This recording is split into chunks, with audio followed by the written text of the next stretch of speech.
ನಮ್ಮ ತಮ್ಮ ಇವತ್ತು ಅವ್ರ ಮನೆಗೆ ಹೋಗ್ಬೇಕು ಅಂತ ಅಳ್ತಾ ಇದ್ದ ಫುಲ್. ನಮ್ಮ ಪಾರ್ಟ್ನರ್ಗೆ ಇವತ್ತು ಫುಲ್ ಪ್ರಿನ್ಸ್ ಟ್ರೀಟ್ಮೆಂಟು, ಯಾಕಂದರೆ ನಮ್ಮಮ್ಮ ಬೆಳಿಗ್ಗೆ ಹೊಡೆದಿದ್ರು ಅವನಿಗೆ. ಇವತ್ತು ಸಂಡೇ ಆಗಿರೋದ್ರಿಂದ ಎಲ್ಲೂ ಹೋಗೇ ಇರಲಿಲ್ಲ, ಬೆಳಿಗ್ಗೆಯಿಂದ ಮಲ್ಕೊಬಿಟ್ಟಿದ್ದೆ. ಸೊ ಎಲ್ಲಾರ ಹೋಗೋಣ ಅಂತ ರೆಡಿ ಆಗ್ಬಿಟ್ಟು ಹೋಗ್ತಿದ್ದೆ ಚಾರ್ಜರ್ ತಗೊಂಡು. ನಮ್ಮ ಫ್ರೆಂಡ್ ಊಟ ಮಾಡಿದ ಅಂತ ಆಚೆ ಕರ್ಕೊಂಡು ಹೋಗಿದ್ದ. ಸೊ ಹಂಗೆ ನಾನು ಅಲ್ಲಿ ಆಟ ಆಡ್ತಾ ಕೂತಿದ್ದೆ. ಇವತ್ತು ಪಾಪು ಟ್ರೀಟ್ ಕೊಡಿಸ್ತೀನಿ ಅಂದ. ಮಿಸ್ಟರ್ ರಿತೇಶ್ ಅವ್ರು ನೋಡಿ ಯಾವ ತರ ಗಾಡಿ ತಿರುಗಿಸ್ತಾರೆ ಅಂತ. ಅವ್ನ ನೋಡೋದ್ ಬಿಡಿ, ನೆಕ್ಸ್ಟ್ ಇವನ್ ನೋಡಿ ವರುಣ್ನ ಯಾವ ತರ ನೋಡ್ತವನೆ ಶವರ್ಮಾ. ಕುಮಾರಣ್ಣಂಗೆ ಕ್ಯಾಮ್ರಾ ನೋಡಿದ್ರೆ ಎಲ್ಲಿಲ್ದಿರೋ ಮುಗುಳ್ನೆಗೆ ಬಂದ್ಬಿಡುತ್ತೆ. ನೆಕ್ಸ್ಟ್ ಕುಮಾರ್ ಒಂದು ಡೈಲಾಗ್ ಹೊಡಿತಾನೆ ನೋಡಿ.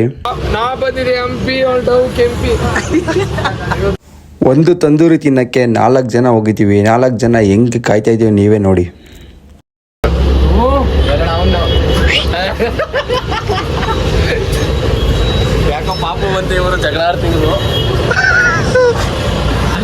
ತಿನ್ನಿ ಅಂತ ಮುಂದೆ ತಂದಿಟ್ರು, ಎಲ್ಲರೂ ಸ್ನ್ಯಾಪ್ ಹಾಕೋದ್ರಲ್ಲಿ ಫುಲ್ ಬ್ಯುಸಿ ಆಗ್ಬಿಟ್ಟಿದ್ರು.